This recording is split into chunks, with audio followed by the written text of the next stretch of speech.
जय हिंद मेरे प्यारे दोस्तों, स्वागत है आपका अपने YouTube चैनल ऑनलाइन सेंटर पर। तो प्यारे दोस्तों, आज की इस वीडियो में मैं आप सभी को यूपी बोर्ड यानी कि अर्धवार्षिक परीक्षा 25-26 यानी कि 2025-26 का जो आपका पेपर होने वाला है फिजिक्स का यानी कि भौतिक विज्ञान का क्लास 12 का सेम जो हर जिले में आ रहा उसी से रिलेटेड आपका मैं लेकर आ चुका हूं बिल्कुल वायरल पेपर। जी हाँ मेरे प्यारे दोस्तों, अगर आप भी अर्धवार्षिक परीक्षा पेपर देने वाले हैं क्लास 12 का फिजिक्स का, तो ये पेपर तैयार करके जाओगे ना तो 70 में 70 आपका फोड़ के आओगे यानी कि लिख कर छाप कर आओगे। इस बात का मैं 100% का गारंटी भी ले सकता हूँ मेरे दोस्तों। जी हाँ मेरे प्यारे दोस्तों, क्योंकि ये पेपर जो आया है अभी अभी एक स्टूडेंट का पास हुआ है और तुरंत मेरे पास लेकर आया, ठीक ना। तो ये पेपर तैयार करके जाना है। इस पेपर का मैं पूरा क्या बताऊंगा, सॉल्यूशन यानी कि पूरा हल बताऊंगा, ठीक ना। और यहाँ पर देखा जाए अनुक्रमांक लिखना, यहाँ पर नाम लिखना, ठीक ना। चलिए बिना देर करते इस पेपर को पूरा A to Z हल करते हैं। उससे पहले जो भी स्टूडेंट चैनल को सब्सक्राइब नहीं किया, चैनल को सब्सक्राइब कर लीजिएगा और इस वीडियो को ज़्यादा से ज़्यादा शेयर कर दीजिएगा, ठीक ना। तो चलिए स्टार्ट करते हैं वीडियो को। एक बार शानदार तरीके से लिखा है, सभी प्रश्न करना अनिवार्य यानी कि यह सभी प्रश्न आपको करना अनिवार्य। यह प्रश्न आपको 5 खंडों में विभक्त है। प्रत्येक प्रश्न के निर्धारित अंक उसके सम्मुख अंकित है। गणनात्मक प्रश्न में गणना के सभी पद दीजिए। प्रश्न में प्रयुक्त प्रतीकों का समान अर्थ भी लिखिए। तो दोस्तों सबसे पहले यहाँ पर कुछ इन्फॉर्मेशन दिया, चलिए हम स्टार्ट करते हैं। तो सबसे पहले प्यारे स्टूडेंट यहाँ पर देख सकते हैं क्या लिखा है, खंडा। और खंडा में प्यारे दोस्तों आपका दिया पहला क्वेश्चन, निम्न में से कौन विद्युत विभव का मात्रक है? मात्रक नहीं है। तो प्यारे दोस्तों विद्युत विभव का मात्रक इसमें से कौन सा नहीं है? तो सब लोग जानते हैं, क्या नहीं बताइए। तो प्यारे दोस्तों इसका जो राइट उत्तर होगा ये होगा न्यूटन कूलम, आपका राइट उत्तर होगा, ठीक है।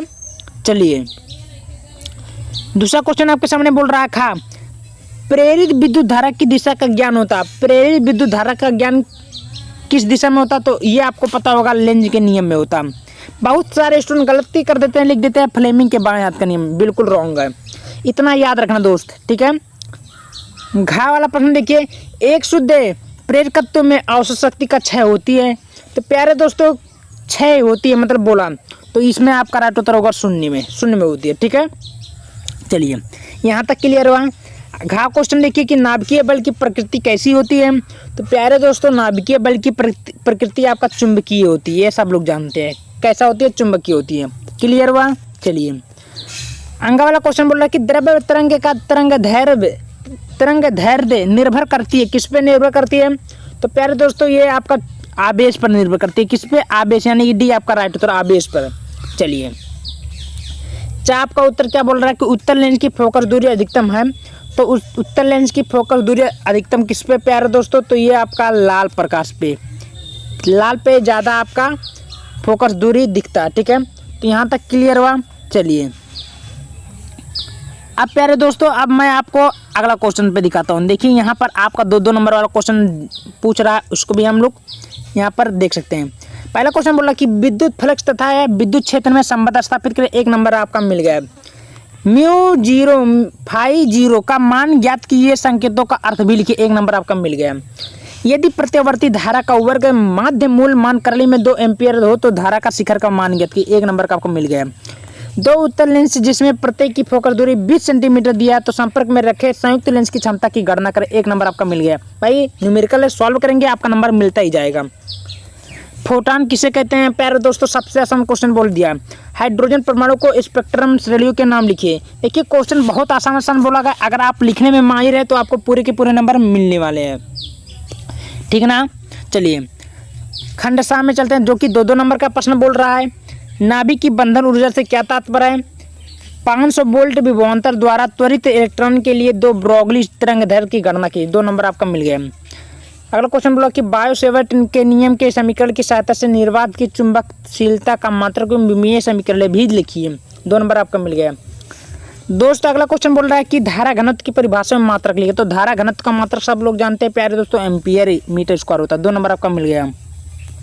चौथा क्वेश्चन आपके सामने बोल रहा है कि एक प्रत्यावर्ती धारा स्रोत के वोल्टेज तथा धारा का समीकरण क्रमशः इतना दिया है, तो ये आपका मान दिया। तो इसको बोल रहा है कि ई तथा आई स्मॉल आई के बीच कलांतर तथा परिपथ में शक्ति का क्षय की गणना कीजिए। इसमें का क्वेश्चन बोला, कंफ्यूज होने की भी जरूरत नहीं है।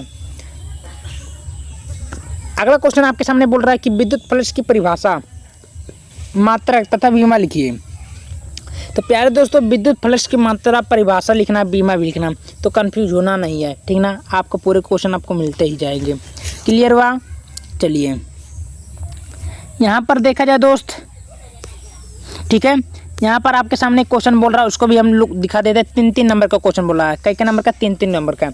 पहला नंबर देखिए कि क्वेश्चन बोला कि सेल के आंतरिक प्रतिरोध से क्या तात्पर्य है या किन किन बातों पर निर्भर करती है। यानी कि जो सेल होता है वो उनका आंतरिक प्रतिरोध क्या होता है और किन किन बातों पर निर्भर करती है। अगला क्वेश्चन बोल रहा है कि क्राउन कांच का एक समतल लेंस बनाना है। लेंस के पृष्ठों की त्रिज्याएं कितनी रखी जाए कि लेंस की क्षमता 2.5 डायोप्टर हो जाए, जबकि क्राउन का अपवर्तनांक कितना इतना है। तो 3 नंबर का क्वेश्चन बोला, कंफ्यूज बिल्कुल नहीं होनी, ठीक ना। अंगा बोला कि व्यतिकरण से आप क्या समझते हैं। प्रकाश के व्यतिकरण के लिए आवश्यक शर्तें लिखे। 3 नंबर आपका मिल गया।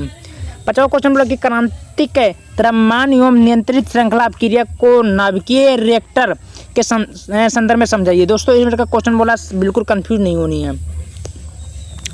घा बोला कि एन टाइप अर्धचालक से क्या तात्पर्य है, इसकी रचना समझाइए। 3 नंबर का आपको बोला। निकट दृष्टि दोष किसे कहते हैं, इस दोष का कारण तथा निवारण भी समझाइए। दोस्तों 3 नंबर का बोला। गॉस प्रमेय का कथन लिखिए। 2 × 10⁴ कूलम एक बिंदु आवेश के कारण उसे 18 मीटर की दूरी पर वायु में विद्युत विभव की गणना कीजिए। 3 नंबर आपको मिल गया। अंगा बोला कि एक समतल वृत्ताकार कुंडली के लिए प्रेरकत्व की व्यंजक प्राप्त कीजिए, ठीक ना। तो जो भी क्वेश्चन बोला आपको सावधानी पूर्वक क्वेश्चन को समझनी है और उत्तर लिखना है, ठीक ना। अंगा देखिए क्वेश्चन बोल रहा है कि एक द्रव्य तरंगे क्या होती है। डी ब्रोगली तरंग दैर्घ्य का सूत्र का व्युत्पन्न कीजिए। 5 नंबर का आपको क्वेश्चन बोल गया है। विद्युत परिपथ के लिए किरचॉफ के नियमों का आवश्यक परिपथ का चित्र भी उल्लेख कर बनाइए, जो कि आपको 5 नंबर मिल जाएगा। 7वां क्वेश्चन बोल रहा है कि परमाणु द्रव्यमान की मात्रा से क्या तात्पर्य है और इस क्रिया के साथ संबंध भी स्थापित करें। 5 नंबर आपको मिल गया।